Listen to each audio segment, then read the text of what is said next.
Hey guys, so today I'm here to do a book review, my first book review in so long. And so today I'll be reviewing Half a King by Joe Abercrombie. Joe Abercrombie is a British fantasy author who's renowned for his First Law trilogy, which I have to admit I haven't read that series yet. I will get to that series eventually. So considering that I haven't really read any of his other novels before reading this, I have nothing to compare this book with, whether it be in his storytelling, writing style, character development, or world building, or anything like that. Whether that's a good thing or a bad thing, I've yet to discover that for myself. To be honest, after reading this, I'm kind of really excited to read the First Law trilogy because that series is like his most famous work. I believe this is categorized as YA fantasy, and if that's the case, this is one of the best YA fantasies that I've ever read because it has similar tones with adult fantasy. In comparison to other YA fantasy books that I've read, in the storytelling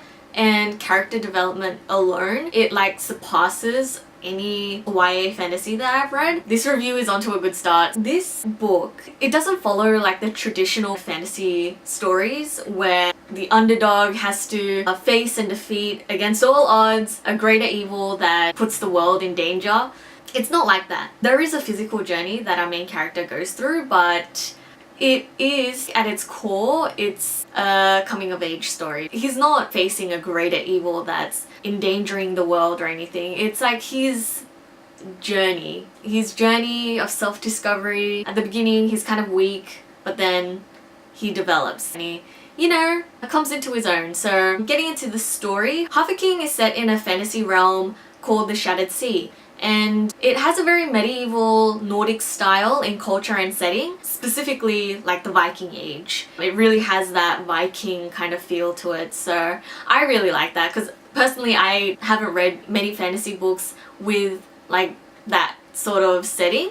So the book follows the character of Yarvi, Prince Yarvi, who is the second and youngest son of the King of Getland, Getland being one of the many kingdoms within the Shattered Sea. Yarvi is born with kind of a defective stump for one of his arms, and so he's seen as a liability to his dad and also like his people because he lives in this realm where men take pride in physical strength, and that's the culture that he lives in. Being born as a crippled, essentially, with no skills in the art of warfare or like skills with weaponry or anything like that, he never really expected to inherit the throne. But then one day his father and brother go on this raid in enemy territory and get killed. He's pulled away from his religious studies in becoming a minister and is placed onto the throne. So when that happens, he kind of pledges an oath of vengeance against the man that supposedly killed his father and brother. But before he gets to fulfill that oath,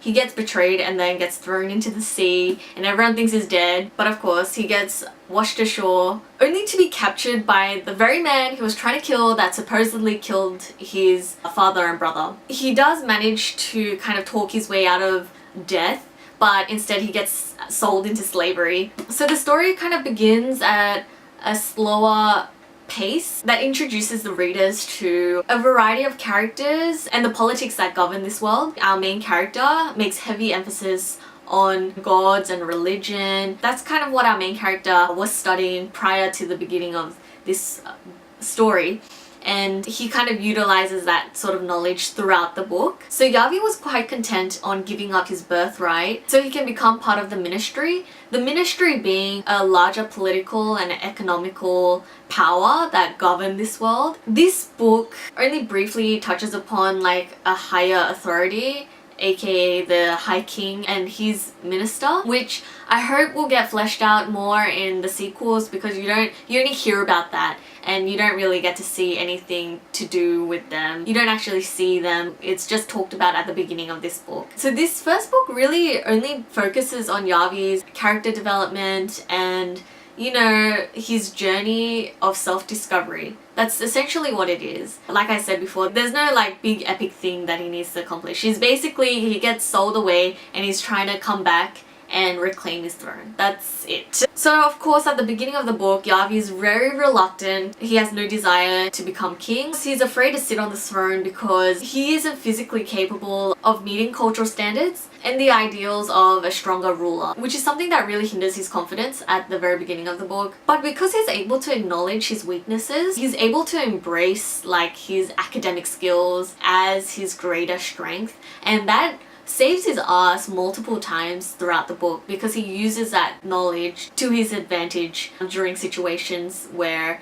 you know, you'll normally end up dead. So that was really impressive about Yavi. Like, even though he's kind of a physically weaker character, he's using his wits. It's kind of interesting to see a powerful character, not in the sense of physicality, but kind of mentally.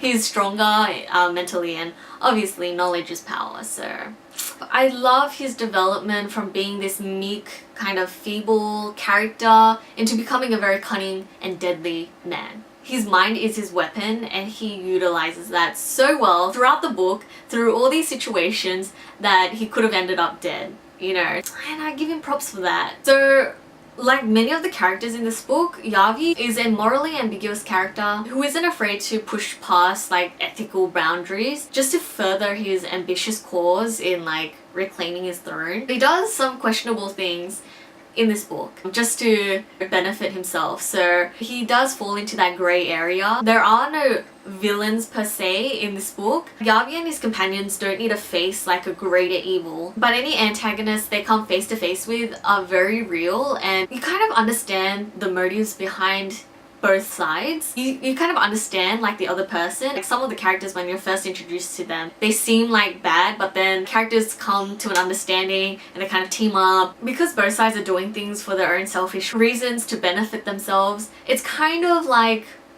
an interesting dynamic. Also, another thing is I applaud Joe for kind of straying away from the more conventional sexist stereotypes, especially when it comes to the portrayal of women. Characters like Yavi's mom, I think her name is Leithlin, and she's known as the Golden Queen because of her stronghold in the political game when it comes to ruling, and her kind of powerful influence when she has over the economy of her kingdom. I consider her like the real kind of mastermind behind the success of Getland instead of the king. Like the king kind of conquers land through battle, but I think the wealth and the success of the land, I give credit to the queen. Also, another thing is all the kings of this realm are always accompanied by a minister who are kind of like advisors to the kings, and the two that we physically saw in the first book were females. One being Yavi's mentor, teacher, Mother Gundring, and there's also one of my favorite characters whose name is Shadik Sharam. I know, it's hard to say. Shadik Sharam is one of like the more vibrant characters in this novel. She was so much fun. She kind of reminded me of Captain Jack Sparrow from the Pirates of the Caribbean, mostly because she's always drunk on rum, and she's also the captain of a ship. When she was first introduced, I was kind of hoping that she would team up with Yavi and she would actually be a protagonist, but she kind of turns out to be an antagonist. So I was like, oh, that kind of sucks because I really liked her, but she's kind of an asshole. She's kind of disgusting and she doesn't treat her people nicely, mainly because like the people on a boat are her slaves, so yeah. She could have been a little less brutal to them. My favorite character in this book is Nothing. He is so awesome. When you are first introduced to him, you don't know what's up with him, you kind of overlook him. There's kind of like a rule that Shadik Sharam mentions at the beginning of when Yavi gets sold onto a ship, and after that I was kind of like suspicious, and man was I right. He becomes a really cool character, and you kind of know that this guy isn't all that he seems, even though he's kind of depicted weak and one of the lowest ranking slaves on the ship, and he's basically treated like an animal. I kind of felt sorry for him at the beginning, but I kind of thought maybe there's something more to him. Overall, I really enjoyed this book. Like I said before, it's more about the development of Yavi as a character. It isn't some big adventure with epic battles or anything like that. However, there's plenty of action and the pacing of the book is very fast. The book does get bloody and brutal, but there isn't a moment's rest for these characters. They're never lingering on one location for a long period of time. So you're constantly on the move with Yavi, and that's why I think the pacing is very quick and you kind of read through the story really quickly because they're constantly on the go. It is slow at the beginning, but the information you get at the very beginning of the book is very necessary. You have to kind of pay attention to all the little details at the very beginning because it kind of ties into all these other things that are revealed throughout the books and also at the very end of the book. So in that sense, it all comes full circle. What happens at the beginning, it ties in nicely at the end. And I think it was very well thought out. So yeah, I highly recommend Half a King by Joe Abercrombie, and I recommend it for those of you who kind of want to get into adult fantasy but you don't want something too dense. This one is like, look how like it's really like a short story compared to other fantasy books, but don't be deceived by the size. The quality of this story is just as good as any other fantasy books.